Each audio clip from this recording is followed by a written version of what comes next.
Okay friends, ఇప్పుడు అనేది మనకు బోయ్ ప్యానల్ 32 ఇంచెస్ 4K ఐసీ వచ్చినది. ఇప్పుడు ఇది సింటమ్, ఇది చూపించు, టార్చ్ అవసరం లేదు నాకు, నార్మల్గా సింటమ్ అనేది ఇలా వస్తూ ఉంది.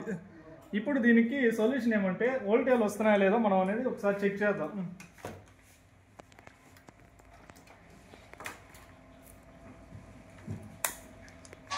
విఆన్ వోల్టేజ్ వస్తూ ఉంది, విఆన్ వోల్టేజ్ అనేది వస్తూ ఉంది. విజిఎల్ అనేది చెక్ చేద్దాం. విజిఎల్ కూడా వస్తూ ఉంది, అంటే ఇప్పుడు వోల్టేజ్ అనేది పక్కా ఉన్నాయన్నమాట. ఇప్పుడు ఏం సొల్యూషన్ దీనికి?